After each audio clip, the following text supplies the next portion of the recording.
So welcome. My name is Elizabeth Doty. I'm the director of the Urb Institute's Corporate Political Responsibility Task Force, which started in 2021 in March of 2021, if you can remember everything that was happening then. And today we're going to be exploring corporate political responsibility, what it means, why it matters now, and how it applies to climate. And a little bit to our pre-discussion, the idea of it as an actual substantive distinction, as not repackaging of something that's happened before, but a really critical distinction that needs to be addressed.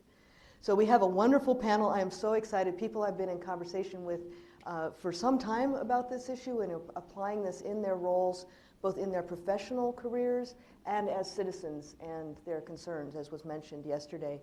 But first, if you don't mind, I'd like to do a little bit of background on just the term and where it came from. Kind of proud of that at the Urb Institute. The term corporate political responsibility in the US was invented by the recent faculty director of the Urb Institute, Tom Lyon, but in an article with 12 of his favorite fellow faculty from business schools and economics departments around the country and the world.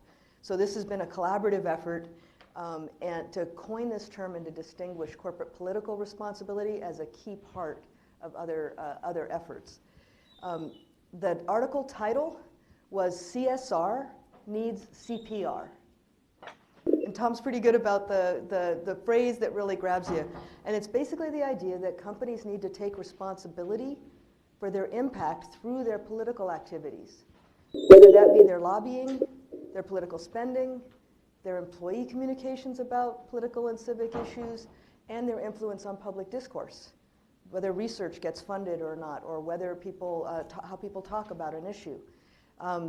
And the idea of taking responsibility for that could mean you either step back from things you might be doing that are part of harm or obstructing progress, or step forward to be more active. And that's some of what we'll discuss today.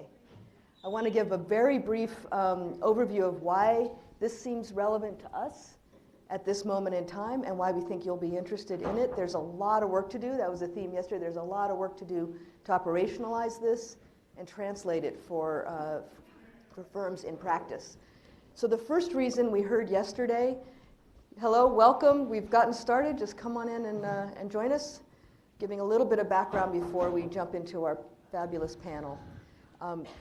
So the first reason I would propose that this is relevant to all of you and to the urgency and opportunity and imperative to act on climate and social impacts and environmental justice issues and democracy issues, which we'll get to, is that yesterday we heard it mentioned, I don't know, 8 times, 10 times as the gating factor on progress. Permitting reform, resources for communities, a carbon tax, all of these are relevant to how fast we go and whether we can get to scale and speed. And we'll hear more about that from Amy Goebel. The second reason is that companies are a major force in shaping the political environment. It's not something that we hear as often as we do now about supply chain, but companies are often not integrated. Their political influences are relatively siloed, segregated from the rest of the company, and people aren't aware of what the political affairs department is doing and whether it aligns with their strategic imperatives on sustainability. And I have to tell you, people are often surprised, even in incredible companies, to find that their public affairs department is lobbying or actively working against a policy that the sustainability team thinks is urgent. And we just need to have those conversations and work out what the trade-offs should be. Tax breaks, climate policy, like there's some trade-offs that seem to be no-brainers, but we need to have those conversations. The third one is that stakeholders are watching this. If you take nothing away from here, and Amy will add additional resources for you, Influence Map is a watchdog that has built on the term Scope 4 emissions. So you know Scope 1, you know Scope 2, we're working on Scope 3. Scope 4 is the idea that your political footprint is one of the main ways your company drives action on climate. And they track every executive statement, trade association membership, financial contribution, tweet about whether a company is supporting Paris-aligned climate policy or not. So stakeholders are watching. Employees care about this. There are now watchdogs helping employees speak up about this. Many employees are mobilized on their own. It's part of ESG tracking. It's part of shareholder resolutions. Lawmakers are concerned about it, and there are concerns about it either way, so you'll be watched. And then the fourth reason, what was it?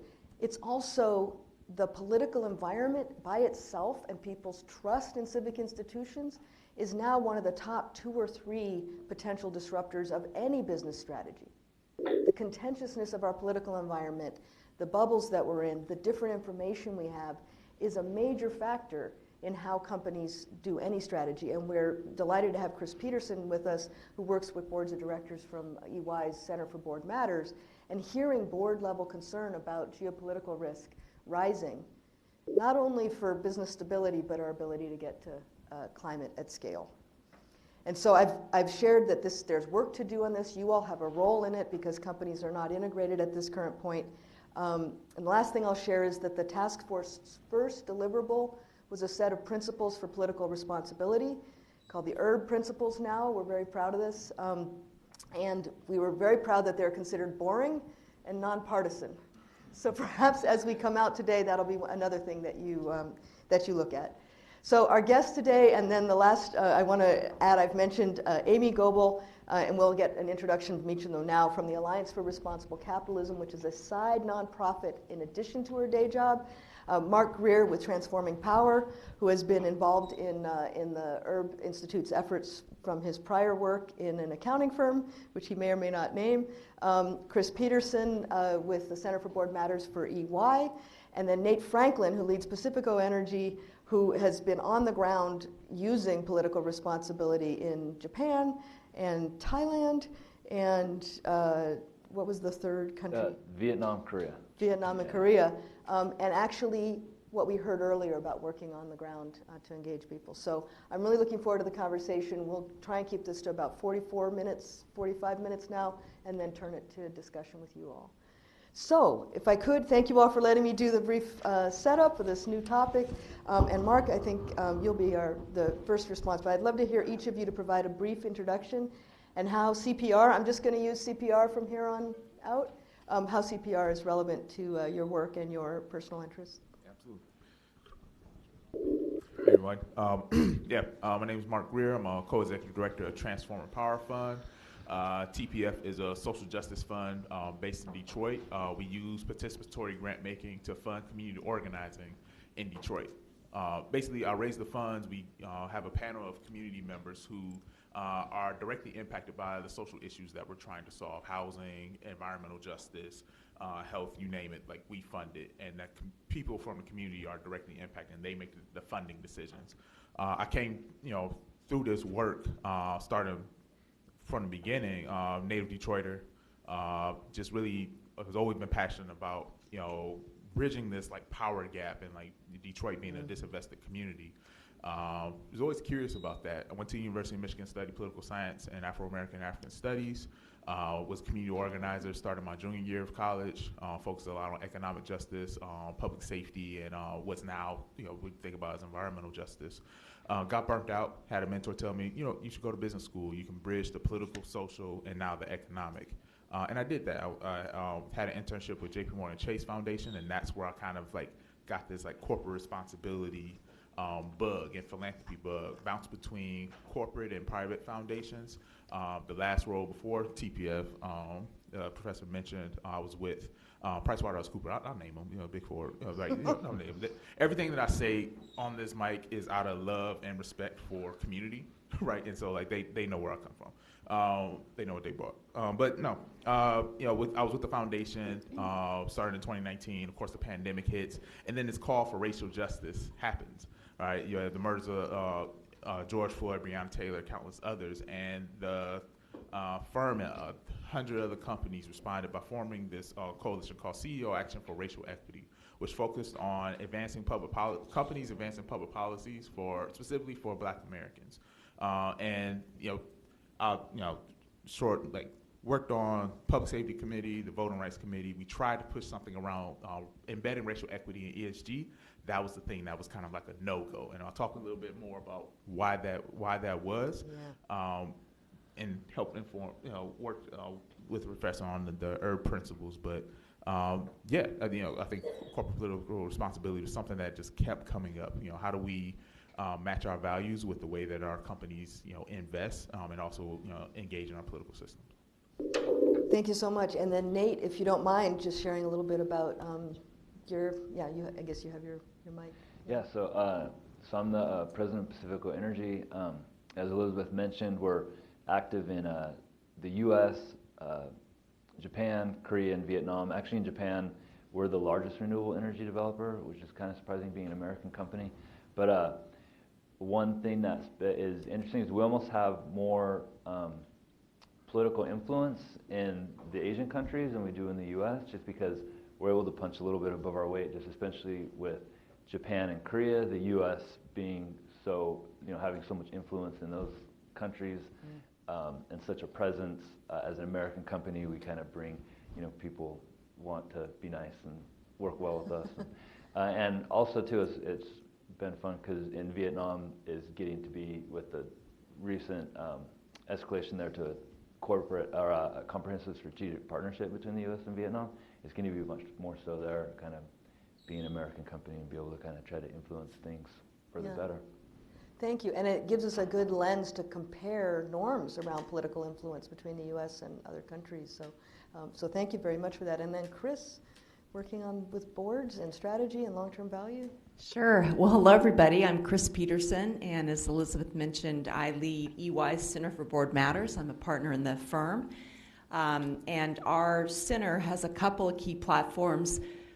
Firstly, we keep a pulse check on hot board topics. So we're constantly pulsing directors, researching, writing about hot priorities, and then we take content and thought leadership to boardrooms. So we'll conduct, say, 300 insight sessions a year, one-on-one sessions with boards. We speak on a lot of panels like this. We do a lot of press.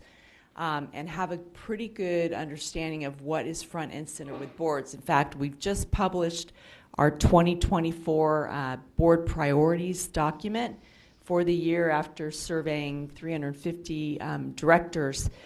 And this topic around political risk is the largest climber in our prioritization. So it popped up 16 points this year.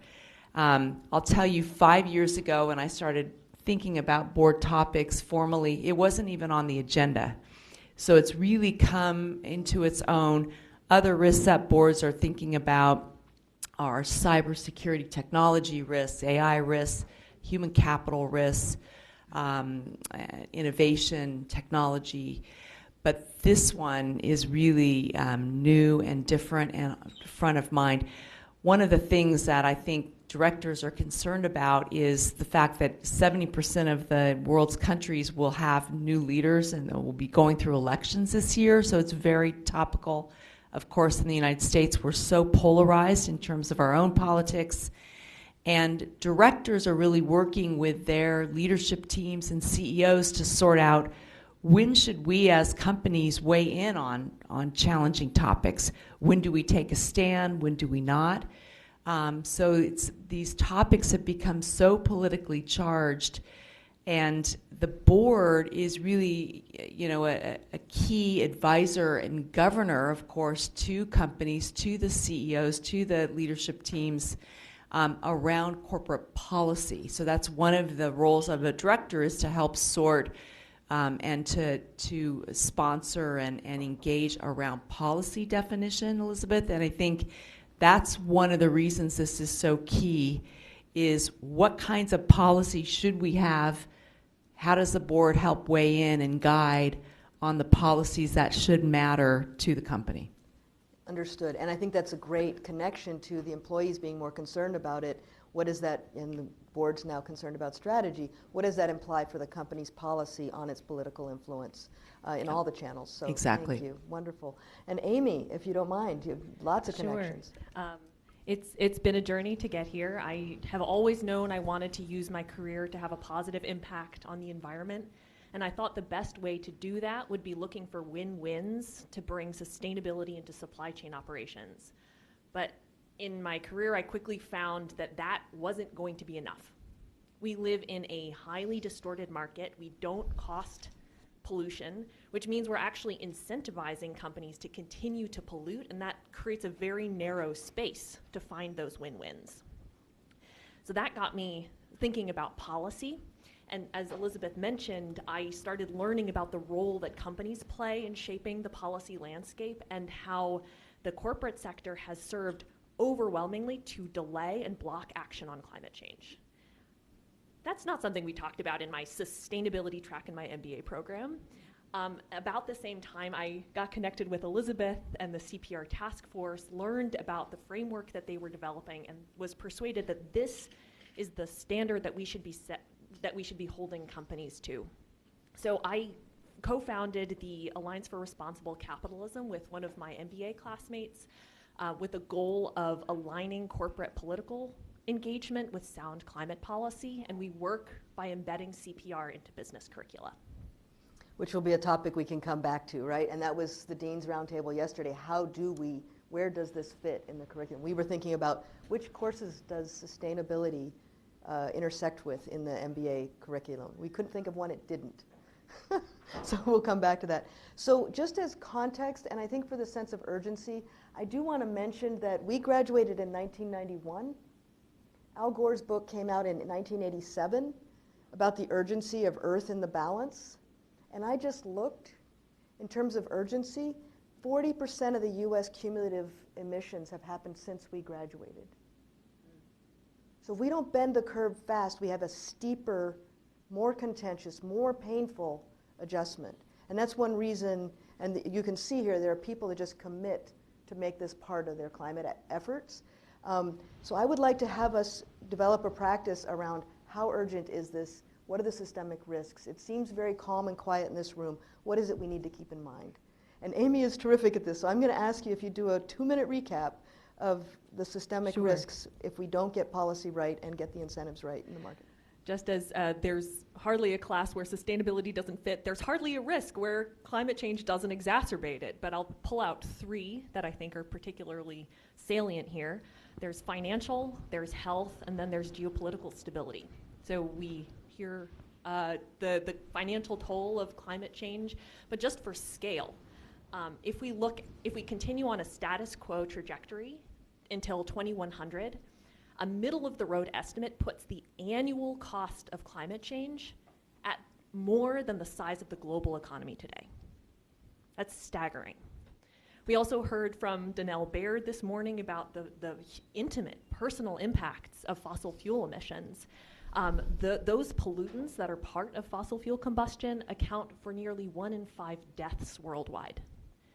And climate change is a threat multiplier for geopolitical stability.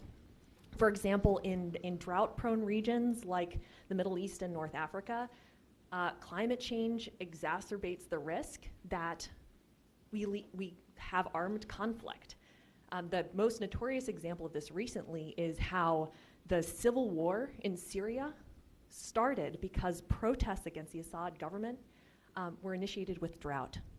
And of course, we know that climate change disproportionately affects low and middle income countries. It disproportionately affects disenfranchised communities within wealthy countries. So it exacerbates inequality. And we've also heard inequality decreases productivity, more financial cost, has worse health outcomes, and decreases societal stability. So we get this vicious cycle.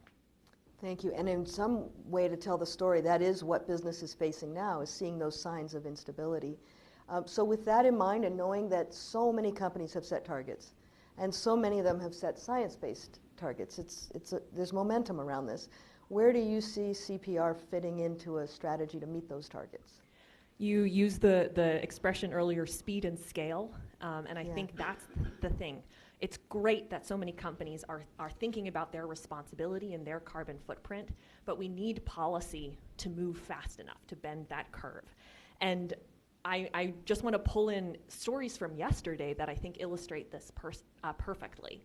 We heard from Dean Ann Harrison at Haas about how the single biggest lever to take action on climate change would be putting a price on carbon, but governments aren't acting, so we need business to step up.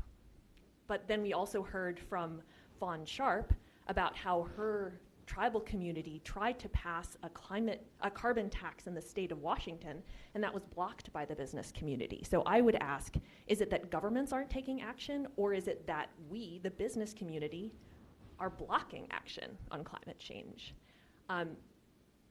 If you aren't, we talked about undermining the actions. If you're setting carbon targets but then lobbying against action that would raise the bar for everyone, how are you reconciling that misalignment in your sustainability strategy? We also had a perfect illustration of what a better approach could look like from Jeff Blau.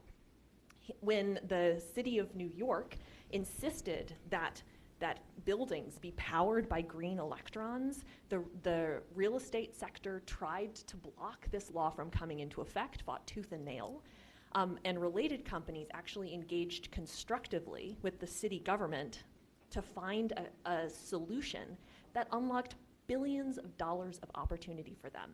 So if your company isn't thinking about corporate political responsibility as part of the sustainability strategy, that means you're running a severe risk of misalignment, and more importantly, you're missing out on an opportunity to be part of the solution. Yeah, thank you very much. And we do hear companies have aligned climate policy, but they're not actively, proactively making it part of their agenda, right? It's item 10 or 12 on a list of other issues. And Jeff Blau showed the opposite of that. So thank you. Mark, can I turn it to you? You have so many windows into this. And one of the themes here, I want to put a qualifier. This is at great companies that you see misalignment. This is not just a few unethical companies. It's hard to get aligned. So if I could ask you, where are you seeing potential misalignments or hesitations? And how do you see political responsibility? How would you define political responsibility as an alternative to that misalignment? Yeah, no, thank you. I think the examples that you shared were great. Like I said, these are great companies that have great. I joined firms that have great corporate responsibility teams. Like, you know, the people in them are amazing. They mean what they say, and they don't know what the lobbyists start doing, you know, in the company, because it's so kind of segmented, right? So you have those, you know, groups not talking to each other, or you being really antithetical, right, to strategy. So, you know, for example, I think, you know, within the fellowship, again, you know, it was a coalition of 100 companies. You know, this is after, you know, calls for racial justice around policing, right? Which, you know, policing was actually police reform was actually a bipartisan issue. Like, that wasn't the issue. I thought that was going to be like the issue. No, when we started talking about voting rights, that was like the partisan piece. And so on one hand, you had companies making statements that, you know, everyone should have access to the ballot, X, Y, and Z. And then you look at who they were, you know, the politicians that they were funding, and those politicians were going up and saying business should stay out of politics. They were saying they were actively trying to pass legislation at the federal and state and local level, you know, limiting voting rights, particularly for communities of color, right? And so that piece was something. And then, you know, I always kind of bring up, you know, from Detroit, you know, automotive industry, right? You have whole sustainability strategies where, okay, we're trying to get to net zero by 2040, which is way too late. You know, we'll plant trees in the Amazon, which is great, beautiful. I love the trees, I love the wells, right? And in my backyard, you know, we have high air pollutants coming from the factories in Detroit, right? You know, the trucking that comes, right? You know, we have issues with our water, right? Safety and all these type of things. Like, these things don't add up. And so from my perspective, growing up in the city, like, trying to work with these companies, like, you have this expectation that, for you all, like, you want us to work for your company, and you have this mismatch. You're asking us to be data driven, and when we look at the data, we look at influence map, we look at all these other things, your companies aren't really living up to their values from a sustainability standpoint, from racial equities, from gender equity, LGBTQ rights, you name it. And, you know, I think that mismatch is going to cost companies, one, the bottom line, but two, I think you really have to think about the next generation of employees who are going to call for companies to align with the values, the next generation of investors who are really going to hold companies account. We're not just looking at the financial risk anymore. We're looking at the environmental, the social piece of that. Thank you. And it really translates in a knowledge-based economy in many industries into commitment, dedication to stay, extra effort, ethical, quality work, right? There's very high impacts from engaged employees. So Chris, I'd love to turn it to you now, if you would, to share more of how these issues and the potential for alignment is coming up in boards, and where you might see blind spots that haven't yet gotten on the radar that you're aware of and that maybe you'd want to raise. Sure. Well, it's interesting when you think about risk. Risk management is one of the key roles of the board, right? So there's 3 key roles. One is strategy governance. And again, savvy boards and companies are asking great questions around, how do we bring in environmental context into our strategy setting, good for product development, et cetera. Market, competitor moves, all those kinds of analysis points around strategy. Risk management is key, and I rattled off, and Amy did as well, some of the risks we see that boards are talking about. Often the risk management agenda is done at the audit committee, and then there's all kinds of fiduciary duty around hire, fire, pay the CEO as a key board role. So there's interesting points to consider these topics. The other interesting place is in the annual meetings and the proxies and the shareholder proposals that you see out there at the board level. We track 600 or so shareholder proposals each year that are lobbed by investors. And in last year's proxy season, 58% of those shareholder proposals were around environmental and societal topics. So, and the number one clearly was carbon, followed by clean water, deforestation, biodiversity, and plastic pollutants. So, keeping an eye on these shareholder votes is also a key role of the board, and making sure that your company isn't going to get shareholder proposals that you can't, get the votes against because to prove the good stuff you are doing. So that's a key lever. Some of the blind spots, just to throw out some examples of where companies have gotten it wrong, and I'm going to bring up 2 that have been in the press. I won't mention the names, but I'm sure you'll know who these are. So one is a large brewing company, and we could all argue that a brewing company, a beverage company, what's the number one product in their ingredient list? It's water, right? So you could argue that weighing in on environmental policy around water would be a really smart thing for a brewer to do. These guys went out pretty publicly around transgender rights, right? And we saw the advertising. And it was sort of like, is that material to our business? Why are we doing this? Maybe it's a good thing to do. Personally, we might be positive on those topics. But did that make sense? And so we saw when materiality wasn't really considered, that's when here the conservative pundits all over this company, right, of why would you go out so publicly with this person that was a spokesperson. And by the way, the transgender community was very, very negative on the response. So that company got it wrong all over the place and lost market share. Again, we'll see what they do in the Super Bowl tomorrow. I think we're going to see a different set of commercials. But again, the key is materiality. Another company that got stuff wrong was the Mouse Ear Company. I won't mention their name. They came out publicly against the state and the governor's bans on sex ed training in middle and elementary school, right? A lot of people would say, well, why would you do that? That doesn't make sense, but depending on which side of the political world you're in. And you could argue the Mouse Ears Company maybe should weigh in there, right? They're based in Florida. They're one of the biggest employers in Florida, and they have a very diverse workforce that wanted them to weigh in and push back. But the problem was they didn't think through the ramifications, right? The CEO came out pretty loosely, wasn't very committed in his that legislation, And the governor just has taken that company to town, including they've lost their preferential tax districting. The board in that company was voted out. I mean, it's been crazy because they didn't do it right. And I think, and by the way, the employees were boycotting. The conservative press, a family value company, have boycotted this place. So this is the ramifications we see when blind spots are not well considered, Elizabeth. And I think why we, as many of the corporates in the room, need to help our companies get it right. Think through these topics. Should we think about materiality assessment? Many of us do this around environmental topics and ESG. I think laying a political ramification to materiality matrixing makes a ton of sense.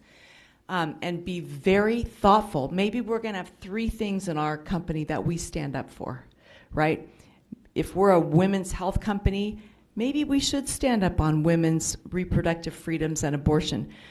But you and I talked to a telco that was trying to stand up for it. It didn't make sense, right? So I think that's key is what are you going to weigh in on? What are those handful of topics? And then do it with conviction. And I think that's our opportunity around the whole CPR agenda, to get it right and do it with conviction and then stand your ground. And the board should be weighing those policies, the narrative with the C-suite and the CEO, and make sure that the message is very clear when you are going to weigh in. It's very interesting, and the idea of being super thoughtful and proactive and clear about where you have a real commitment. I think having blowback is not necessarily a sign that you've got it wrong, but the idea that you were intentional and you could stick with it, because when you flip-flop, no one believes it's a values-based decision. It just comes across as expedient. The other thing I want to flag about some of the examples you gave was that the employees were most concerned because the company was contributing to the campaigns of the people sponsoring the legislation that was of concern to those employees. So they got themselves entangled through political influence that was intended for other goals, but also had this impact. And so being super thoughtful about all the avenues of influence and what you might be contributing to me is a takeaway from that. Yeah, and Amy rattled off some of the tools and databases out there where you can see where lobbying money's going, where executive statements are maybe out of whack with my point is always follow the money. And again, that consistency is key. Maybe you are a company, you're a gun manufacturer, good, bad, indifferent. Maybe your stance should be significantly one way, right? And again, what I do love about Elizabeth and the center, the Herb Center's work, is it is nonpartisan. But the point is, take a stand, be transparent around your stands, and let your constituents and your shareholders decide if they're going to invest in you. But be clear and be convicted. Yeah, thank you very much. And we've seen that with IBM, right, as one example. Yep, exactly. Okay, Nate, thank you for waiting so patiently. And you can tell this is a topic, I mean, we've been talking this for 3 days now, and I'd love to stay with all of you for 3 days because there's so much to unpack here. But Nate, you have mastered, I would say, the Pacifico's track record in these various settings. We've heard themes about paying attention to context, respecting civil society, where you engage, the culture. What have you learned from developing, infrastructure and renewables in these various settings, and how would you like U.S. companies to maybe take lessons from that? Yeah, I think I think one of the very powerful principles in the Herb CPR principles is the whole nonpartisan part of it, and so that's one thing our companies always try to do is kind of grab onto that common ground. And you see, even just take the U.S. for example. I mean, you ask, is climate change a critical issue? 20% of Republicans say climate change is critical, when 80% of Democrats say it's critical. So, that almost then becomes, when you start to talk about climate, you get these kind of trigger reactions and it becomes partisan. But then you poll, who wants to see more solar power development in the U.S.? And it's 80% of Republicans would like to see more solar power generation, and 90% of Democrats. So it's like, I think it would benefit all of us. Like, we all have these goals, and climate's important. Let's grab that common ground. Okay, everyone wants to see more solar. Let's grab onto that instead of just making it about just certain issues. And we've taken that approach to our development in other countries. So, like climate's, it's a global issue, right? I mean, we're not going to solve it like just in the U.S.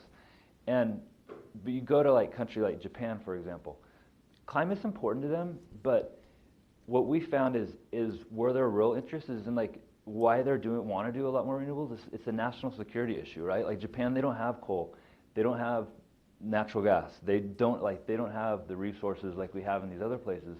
So for them to do renewables, they have sun and they have wind, and so for them it's a national security thing. And so that's what's important. You look at Vietnam, like their economy is growing at like 7-8% a year. Their power sector is growing at like 9 or 10%. The installed capacity between now and 2030 is expected to double in Vietnam to keep up with the growth in that country. So for them, renewables, it's about economic development. And so really like our strategy has kind of been to like grab onto those issues that are important like in each country and like really push in that way. Yeah, thank you. And that shows respect for the motivations of the people involved. So let me ask, and this is another follow-up with you, I think. No, I'm good. Trying to manage the time and the topic. So what are the challenges with that? Where can that flexible, adaptive strategy go wrong? And also, how do you see that applying to energy transition in power sector in the U.S.? What would political responsibility look like for the power sector in the U.S. To not dilute the goals even as we adapt language or motivations? Yeah, I mean, I think one thing you have, like one potential risk area, like what could go wrong, one thing we've learned is like, if something works really well like in one area or one country, you can't necessarily expect that same thing's going to work really well somewhere else. So you really got to have to adapt your strategy. And it's hard to develop in these. I wish we could just do the same thing in every market we're in and be successful, but you really have to be adaptive. One example is, First Solar makes solar modules with cadmium tellurides, the main component in it, and it's perfectly safe. There's nothing at all wrong with cadmium telluride, right, for like health or communities. But in Japan, years ago, there was a cadmium leak in one community, and it poisoned a lot of people. And so you talk about cadmium in Japan, and like it's called the itai disease, like the painful disease, and like they'll kick you out. Like they would never do, First Solar. I mean, and I think there's baby benefit, but it's really difficult. So anyway, so being like sensitive to like each area that you're in and culture, I think is really important.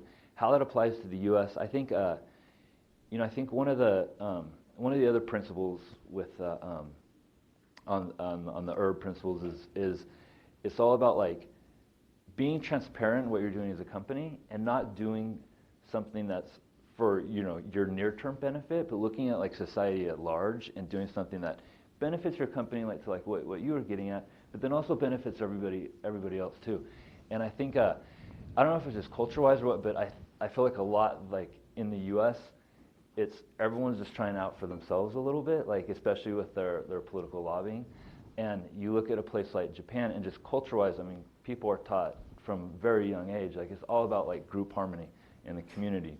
And you would so just as a company, you would never just do something just like benefit yourself at the expense of others, because even if you could be successful in that, I mean, in the long term, it would be really bad strategy in your reputation in the country. And a good example of that was when right after Fukushima happened, all the utilities shut down all their nuclear. And TEPCO, for example, they had a bunch of nuclear plants operating, not even in the area of Fukushima, but in other areas, and they were safe, but everyone shut it down. And it wasn't even like required by law, or there was no regulation that forced them to do that. They just did that like out of like the public good, because they knew people were fearful, at the expense of like billions of dollars of loss to the companies. And so that's kind of how companies operate there. You look at the U.S., and it's more, and I don't want to throw anyone under the bus with certain companies, but I will. As we said, like, there are good companies that also do like harmful. Yeah, exactly. I think, one of the biggest obstacles to where we want to get to with like, cleaning the grid and our climate goals are utilities. And utilities, number one, and this is just from personal experience working with them and trying to develop projects. Like, they're monopolies, right? And they want to preserve their monopoly power. And people need to realize and be honest about that's kind of their MO. And they talk about being green, and I think they also have those goals. But number one is they want to preserve their power. Yeah. And we see it just on the ground of ways that they do that, right? And like when you're, I'll go into. I do need to, because I think we're heading into our Q&A time. So yeah, this very great story. Finish the example if you don't mind, and then no. So I just think that's good companies that maybe are not totally aligned with all of our goals. Thank you very much. And this is where I'll say where the URB principles bring in free market practices. It says fostering competition. That's some of the boring language, right? That's not partisan, but it's actually part of free market commitments. So thank you so much. And I'm sorry I had to cut you off. So Mark, can you talk about some of the challenges in living up to political responsibility and that greater good, the platform that we need for scale and speed? And what could MBAs do to help advance it? Yeah, absolutely. I think that there's, we find that, like I said, there are great people in these organizations, even at the trustee and board level, right? That just, we often think that, educate, if only they knew. A lot of times they know, but the financial piece is really what takes precedent, right? We have to be concerned about the bottom line. And we're starting to see a transition to, community power and employee power. A lot of over the past, couple of years, a lot of the kind of social movements within companies have been led by employees. You had internships and, full-time experiences. There's a meeting and somebody says something really strange in the meeting, and then there's a meeting after the meeting where the employees get together and say, hey, that was bull. This is crazy, right? Take that energy and actually use your power as employees and go. And this is my piece. One, you have to be good at your job. And so get your skills, get the knowledge, make sure you're getting paid what you're worth, right? So that you can save enough money to be vocal on these issues. Yeah. People have gotten fired for speaking up. That's real. Make sure you have 6 months, saved up so that you can, live your values and say, hey, look, I'm good at my job. From an accounting standpoint, this doesn't make sense. Or from a social, responsibility standpoint, this is costing us, right? Being able to shore yourself up at a savings and be vocal, using your power and not going it alone, having other people that you find your people within the organization across, race, gender, class lines, across, the issue areas. Being able to build that coalition kind of also protects you because it's not just, crazy Mark is bringing up, this issue again, right? Finding ways to continue to elevate, and we need you all to, again, be good at your job so you get promoted so that you're the ones that are making decisions. You're the ones that are on boards that can take into account these ESGs, DEI, its corporate, political responsibility efforts, into the way that we work. And I think that that's the change. And we need speed and scale. In the meantime, be vocal. Make sure you save your money. Be vocal. Yeah, and having that and walking around knowing you could take a risk actually reduces your risk because you do it differently. Exactly. Right? But having it is really good. So I'm going to turn to you, Chris, and if you don't mind, we're going to eat into some of our Q&A time because I think there's some good stuff coming. Anybody object? Okay, great. I know there's some good stuff coming. So Chris, I want to ask you both what you think MBAs can do and talented young leaders who come in with a position of responsibility, but I also want to ask you the power of a respected person asking a good question. Yeah, I think both of those are great opportunities. First, just to soften Mark's point, I might suggest being vocal in ways that might not get you fired. And one thought there is there's always amazing people in these companies that you'll know, they're the rebel rouser. Team up with that person who's more senior and they can be part of their team or the coalition. At many of these big firms, and through my career, I've had the amazing luck and luxury of working at Price Waterhouse and IBM and EY. All these companies have great affinity groups, right? So find your birds of a feather in these professional networks and affinity groups. All three of those companies and many of yours have those. engage, like we have structured volunteering, our Ripples programs, where we have specific environmental volunteering. And that came about because our employees said, we do a lot of cool volunteering on with United Way and these others, but we want to get out and work with the soil and clean up rivers. That's the kind of volunteering we want to do. So being vocal. The other thing about being a strong voice, and Elizabeth knows this, ask about your PAC money. And we laugh that as partner at EY, we give money to our PAC, Political Action Committee, but no one ever questioned, where does the money go? And I never did until we started talking and working. And so just those questions we have a PAC responsibility committee that reviews where the monies are placed, and we question. Now the partners question, and it's transparent where it wasn't. So being vocal, having, forcing transparency, all of that is great to do, and all these companies will allow you to work through their structure to do that. And then I'd also suggest, if you have a choice, if you're a new MBA, you're thinking about your job, or an undergrad, work for a purposeful company, a company that their mission, their mandate, their purpose matches your heartstrings as probably the most important thing, right? Make sure you know who you're getting, who you're going to be employed by, and make sure that's a good fit for you. Wonderful. And I think I have seen that with people using that to help the company. At some of the companies I know, they say, is this a case of our purpose? Is this a case of increasing trust in society or making it a better working world? You can use the purpose as the focal point rather than being against people when you Exactly. Or what an amazing, recruiter story to say, I had a great candidate. We love this person, but they questioned where our lobbying dollars were going. They looked us up, right? And they came in and said, I really like you guys, but I can't work for you. I mean, that's amazing feedback for that recruiter to then take back to the company. Things like that are how our voices can make an impact. Fantastic. And I know someone who has been acting on these in your own work and now helping others to do this. So if you could talk about what you see as the challenges, and then what a talented young leader could do as an MBA still in school and then once into the role. Especially around business education. Yeah, sure. I think I'll focus on the opportunities because I have a lot of thoughts and feelings. I want to emphasize the piece about looking for companies that are aligned with your purpose. And we've kind of talked about a couple of the resources, but just your summary, your overview, right? Pencils out, everyone. Open Secrets as a great platform for helping you track the money.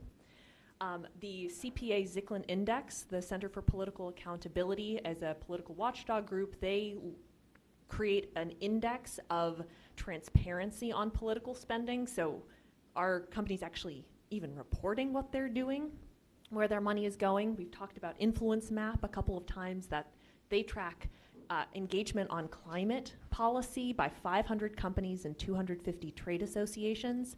And that trade associations piece is particularly important.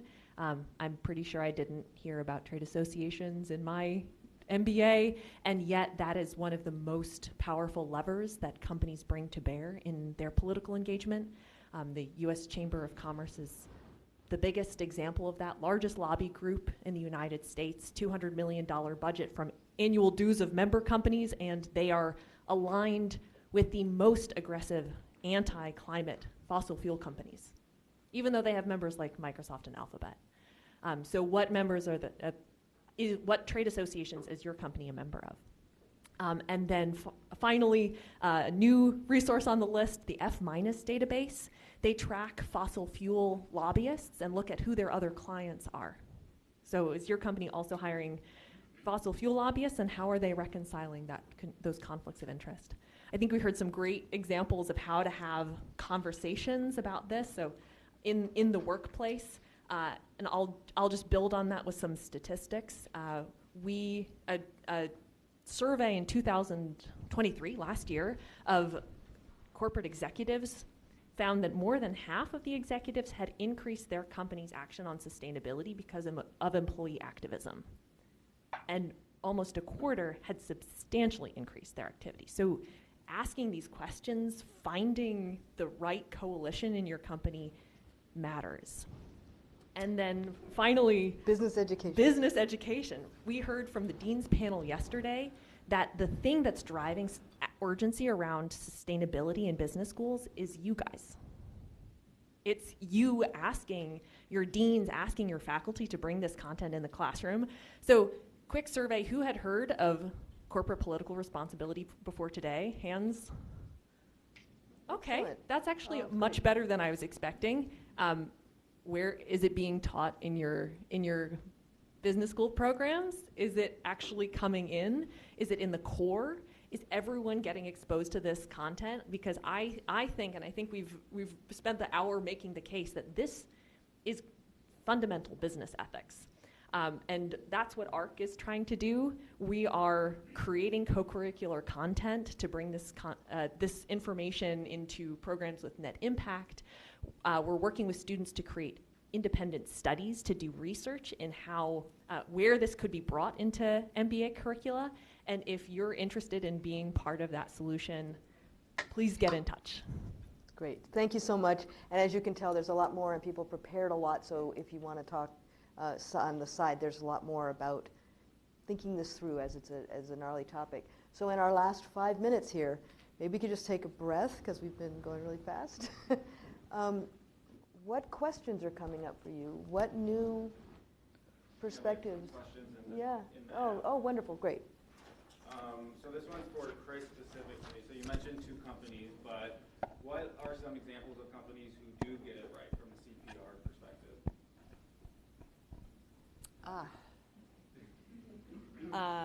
EY. Yeah, I think we do. I think that the movement of our PAC transparency was keen. Thank you. I think giving people safe spots to talk about topics publicly. I think, after the George Floyd murder, talking about diversity publicly in our firm is at an all-time high, because we leaned into some amazing listening groups and heard from our Black partners and leaders and everyday staff that talked about what it means for them, how hard it is to be a Black person in the world, even though they're at this prestigious firm like EY. So being open, listening, I think that's a great example. Thank you. And would it be okay if I added? Yeah, you can add. Try to do this. So a couple of examples. IBM is a very interesting one, and they're the first adopter of the ERB principles. Applying this to, say, facial recognition software was really important to them, to their commitment not to do any political spending because it might undermine trust in civic institutions. And they just told me it took them a half an hour to decide when they finally realized they needed to stop advertising on former Twitter X, given some review, and they had the principles ready, and they just went, this is clear, and they could articulate why. Danone is another one because they've been in favor of including methane in climate regulation. Agricultural methane is a really big cause, and it's excluded from many policies. And then Microsoft and McDonald's have both taken steps I'd be happy to share in addition to the ones that Chris shared. And if you want to hear more about Danone's engagement with CPR, shameless plug, we're hosting a webinar in early March. Oh, right. Where we get to hear from the VP of Government Affairs about what it took to incorporate CPR at Danone. So stay tuned. Great. One other just quick plug on Start an EY. avalanche. One of the things, and I've told this story, Marina's in the room, Elizabeth, you've heard it. When the Ukraine war happened, right? Oh, of course. One of the things our firm did, because we were ready, we were doing scenario planning, we sold our partnership in Russia in 3 weeks, and we were out of there. We were out of Russia. So again, it's knowing what the last straws are and being ready to act. And we saw good companies also pull out very, very quickly around the Ukraine invasion, because they had thought about it, and they, with their boards and teams, they were ready. Great. If this happens, here's what we're going to do. That's the proactive and the scenario. Proactive. Great. Thank you. Do we have another? Yeah, I think there's another one that got a lot of likes. So a deep growth strategy seems now like one of the only options to truly address the climate can you speak to how we can move towards alternative business strategies that rapidly reduce emissions and are not business as usual? And I would turn this to Nate or Mark if you have ideas on this. Do you You want me care? to- Okay. So alternative business strategies that Basically are not assuming growth that tends to go with increasing consumption of resources, fossil fuels, et cetera. If you have a perspective, and if you don't, we can pass it. Yeah, I mean, look, I think so we're trying to do C&I projects, so we're essentially convince businesses or industrials let's do on-site generation, and it's it's cheaper, it's greener, it's more resiliency. There's all these reasons, it's the value proposition seems to be really strong. But I've been surprised how tough it is to convince the decision makers in these companies that even have sustainability goals, because they have to think about it, right? Buying power from the utility, you just flip on the lights or flip on your machines, it works. And I think just kind of, and I feel like we haven't got to that point where there's a shift where it is more acceptable, where people just with the mindset okay, yeah, I am gonna do my own, I do trust this other form of energy. So I think I don't know, I hope that answered your question. It's kind of an alternative strategy, kind of that everyone can take action on. And I think it speaks to just engaging the complexity as one of the commitments you make. Mark. Yeah, I just encourage you with the short time, just follow grassroots communities, call for a just transition, moving away from this extractive economy that we have now that really, is fueled off the backs of people disproportionately impacted by climate change, right? To an economy where we're thinking about solar, we're thinking about water, we're thinking about ways that we can have this regenerative economy. I'll just say that. Look up Just Transition. Thank you. Ed. We also see a lot of innovation in alternative forms of company ownership. So employee-owned companies don't have to deliver increasing returns for shareholders. So if you're an entrepreneur, what about employee ownership? I also will call out one of the kind of unsexy successes of COP28, which is calling for increases in energy efficiency. We talk about the need for growing renewable capacity, but one of the biggest things we can do right now is tackle energy efficiency. That's one of the biggest levers, other than adding a price on carbon, and now we have a global commitment to increase year-over-year energy efficiency improvement by 5%. Yeah, thank you. And I'm going to wrap us. And I have to weigh in because Okay. I think a degrowth strategy is, how do I say it politely, incredibly risky because most of our businesses rely on investors. They're funding capital in our organizations. And so to me, the growth opportunity is in the renewable world. It's in solar. It's in our new products that we need to brainstorm that leverage being green and making sure your investors and our investors out there are following along with the fact that these companies are going to make a lot of money. There's going to be a ton of shareholder return when we, as boards and leadership, get it right.